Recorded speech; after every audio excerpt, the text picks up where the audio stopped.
अस्सलाम वालेकुम। आज हम मई 31 2023 के एक डॉन एडिटोरियल की बात करेंगे जिसका टॉपिक है constitutional courts.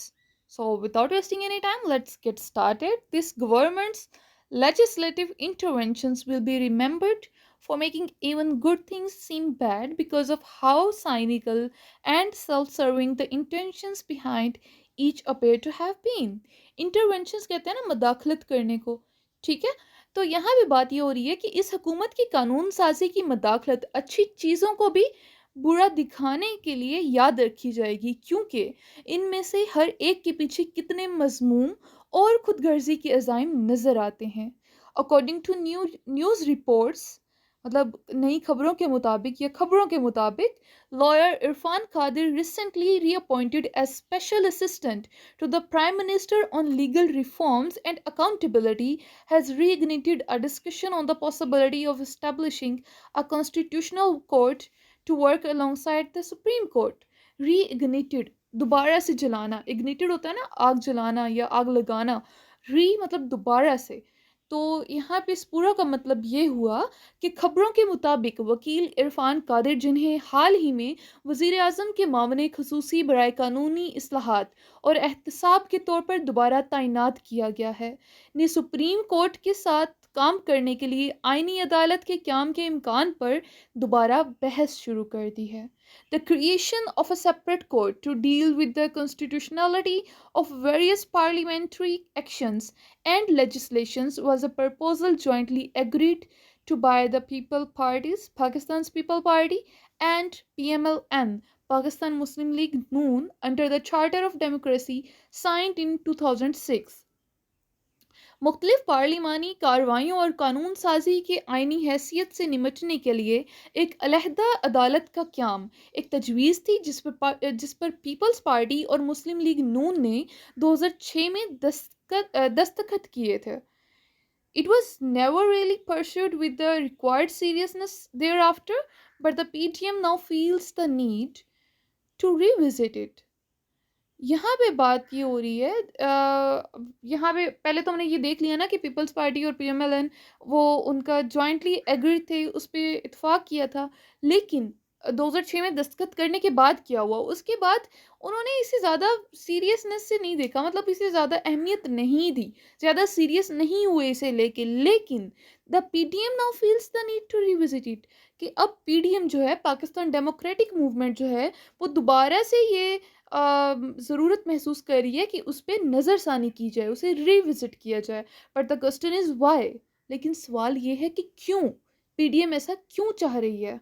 Mr. Kadir has said that the purposed constitutional court would be composed of retired, non-controversial chief justices, along with judges drawn from the superior judiciary, as well as parliamentarians with legal expertise. Mister Qadir ने क्या कहा है? उसने कहा है कि मौजूदा आईनी अदालत रिटायर्ड गैर मुतनाज़ा चीफ जस्टिस, इसके साथ साथ औला अदलिया के जजों और उसके साथ साथ कानूनी महारत रखने वाले पार्लियामेंटेरियंस या पार्लियामेंटर्स पर मुश्तमिल होगी। ठीक है। He has presented such a court as a solution to the many challenges dodging the Supreme Court, which he believes are preventing it from issuing unbiased verdicts. Verdicts कहते हैं ना फैसलों को। तो यहाँ पे ये बात हो रही है कि उन्होंने ऐसी अदालत को, सुप्रीम कोर्ट को, दरपेश बहुत से चैलेंजों के हल के तौर पर पेश किया है, जो इनके ख्याल में इसे गैर जानिबदाराना फैसले जारी करने से रोक रही है। While the idea may not be without its merits, the establishment of a constitutional court cannot be done without national consensus or enacted through a parliament that is not truly representative of the people. Consensus इत्फाक को कहते हैं।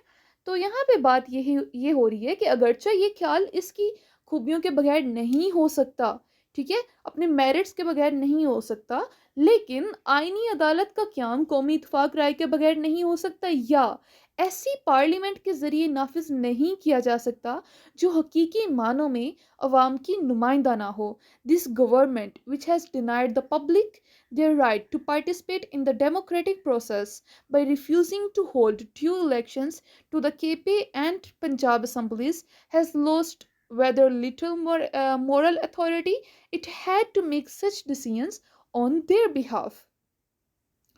यहाँ पे बात ये हो रही है कि अब ये जो हमारी हुकूमत है, दिस गवर्नमेंट केपी और पंजाब असम्बलियों के इंतखाबात कराने से इनकार करके अवाम को जमहूरी अमल में हिस्सा लेने जो उनका उसका हिस्सा लेने का हक है उससे महरूम करने वाली ये हुकूमत अपनी जानिब से ऐसे फैसले करने का जो भी मामूली इखलाक इख्तियार रखती थी वो खो चुकी है. ठीक है, मतलब अब उसका ये राइट नहीं रहा.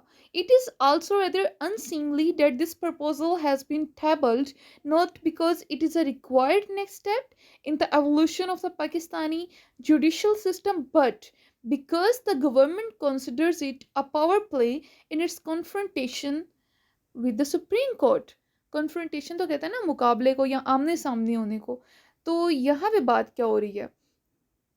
यहाँ पे बात ये हो रही है कि ये बात भी नागवार है कि ये तजवीज़ इसलिए पेश नहीं की गई कि ये पाकिस्तानी अदालती निज़ाम के अर्तका में एक ज़रूरी अगला कदम है, बल्कि इसलिए कि हुकूमत इसे सुप्रीम कोर्ट के साथ तसादुम में ताकत का खेल समझती है. The question will therefore be asked, is this good for the country or just good for the PDM? लिहाजा सवाल पूछा जाएगा, क्या ये मुल्क के लिए अच्छा है? Is this good for the country or या सिर्फ PDM के लिए अच्छा है? The idea of constitutional courts is not unheard of. More than 5 dozen countries have them in place. आईनी अदालतों का ख्याल गैर सुना नहीं है. 5 दर्जन से ज़्यादा ममालिक में इनकी जगह है. यानी 5 दर्जन से ज़्यादा ममालिक में ये कॉन्स्टिट्यूशनल कोर्ट्स पहले से मौजूद हैं. It is also not a bad one, considering the massive and continuously increasing backlog of cases pending before Supreme Court justices who must currently deal with both pressing constitutional matters as well as regular criminal and civil appeals. ये भी कोई बुरी बात नहीं है कि supreme court के जजों के सामने ज़ेर अल्तवा मुकदमात के बड़े पैमाने पर और मुसलसल बढ़ते हुए बैकलॉग को देखते हुए जिन्हें फ़िलहाल ज़रूरी है कि आइनी मामलात के साथ साथ बाकायदा फौजदारी और दीवानी अपीलों से भी निमटा जाए. Splitting the workload between two courts could greatly help ease this pressure. Splitting मतलब होता है ना बांटना या तकसीम करना. तो यहाँ पे बात ये हो रही है कि दो बोझ जो इसका बोझ है, काम का जो बोझ है, इसको दो अदालतों के दरमियान तकसीम करने से इस दबाव को कम करने में बहुत मदद मिल सकती है. A separate constitutional court would also utilize the experience and expertise of retired judges whose accumulated wisdom is dispensed with rather early under the Pakistani system compared to, for example, the US Supreme Court, which appoints its justices for life. Dispensed का मतलब यहाँ पे तकसीम करना होता है. ठीक है, तो यहाँ पे बात ये हो रही है कि एक अलहदा आइनी अदालत रिटायर्ड जजों के तजर्बे और महारत से भी इस्तिफादा करेगी, जिनकी जमा हिकमत पाकिस्तानी निज़ाम के तहत मिसाल के तौर पर अमेरिकी सुप्रीम कोर्ट जो अपने जजों की ताहियत तकर्री करती है के मुकाबले में इब्तदाई तौर पर तकसीम हो जाती है. क्लियरली साफ तौर पर वाज़िया तौर पर this proposal could have been considerably better received had it not seemed like yet another thinly disguised attempt to encroach upon the Supreme Court's domain. Disguised कहते हैं रूप बदलना और encroach कहते हैं मदाखलत करना.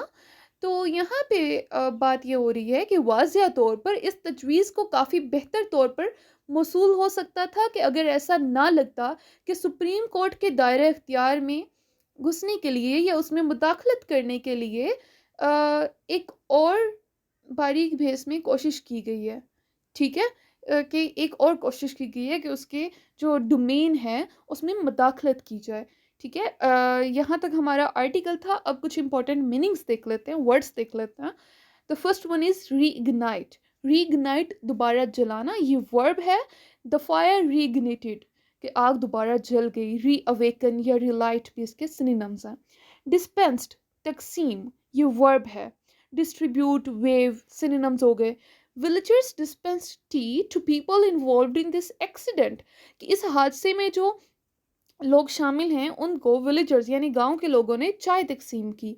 इंक्रोच, इंक्रोच मदाखलत करना, ये भी वर्ब है। I want encroach on your time any longer, कि मैं तुम्हारे वक्त में अब मज़ीद मदाखलत नहीं करूँगी या नहीं करूँगा। Intrude and obtrude are the synonyms. That's it for today, thank you.